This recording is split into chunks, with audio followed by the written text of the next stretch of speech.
Morning, ladies and gentlemen. Hope you're all well on this fine Saturday morning. I say fine, it's about to piss down with rain by the looks of it, but anyway, that's not what you came to hear about. We didn't come here to talk about the weather. Adrien Broner. Now, I was never the biggest fan of Broner as a person. I've always thought he's a bit of a garbage human being.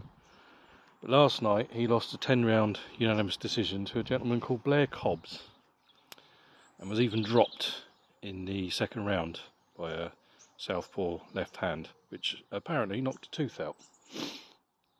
Now, I'll just come out and say I think it's time Adrien Broner retired. I think he's not going to get any better, is he? I mean, he's getting on a bit now. I mean, he was a very talented young man in his prime.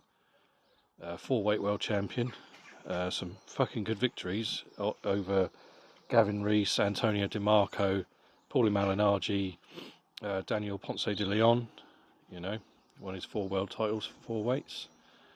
And then he ran into Marcos Maidana, and I think that's when the downfall started. The confidence was definitely cracked there. Marcos Maidana dropped him twice and beat him and took his WBA welterweight title off him. And for me, Broner was never the same since. I mean, when Broner turned pro, I remember everybody was ranting and raving this guy was going to be the next big thing in boxing. He was going to be the next Floyd Mayweather. He certainly had the ability. He was very skilled individual, very fast hands, decent power, pretty good defensive skills. That's all fucking gone. I mean, that fight last night against Cobbs, he was taking too many punches in there. He had some success though. There were still flashes of the old Broner in there, but it wasn't enough, and he was outworked to the head and body. Like I say, he was dropped quite heavily.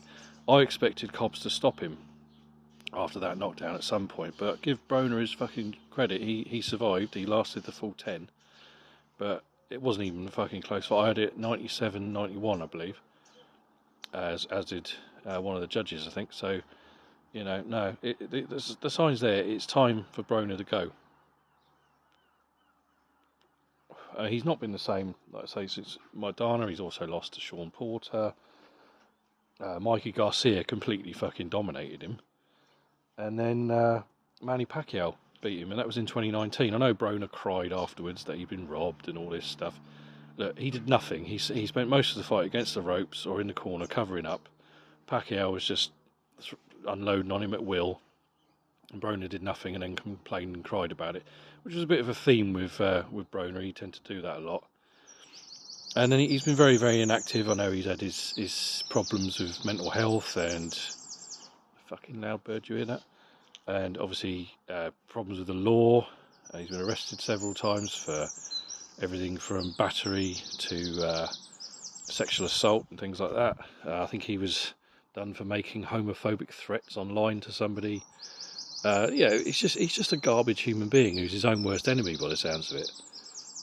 That fucking bird, do you hear that? Anyway, I think it's time he goes. He's never gonna win another world title. He's losing to guys like Blair Cobbs, for Christ's sake. That fucking bird. So, I don't know. It's a weird one, old Broner. He's one of those weird characters because he's very difficult to like. You want to like him sometimes. You feel a bit sorry for him, and then he opens his mouth and acts like a complete douchebag and talks shit all the time, and then loses to, like I say, this fight last night. That's to me is the end of Adrien Broner. He should go now. That should be the end of him. But that's just my opinion. We'll have to see. But where can Blair Cobbs come from here? I mean, I'd only seen the guy fight a couple of times, and when the fight was announced, I thought, it's probably be a pretty straightforward 10-rounder victory for Broner, but obviously not. So I personally think Broner needs to go. What do you think, folks? Anyway, that's enough out of me. It's just a very quick one. Got to take the dog for a walk. He's harassing me, and that fucking bird's driving me nuts as well. So take care, folks, and I'll speak to you soon.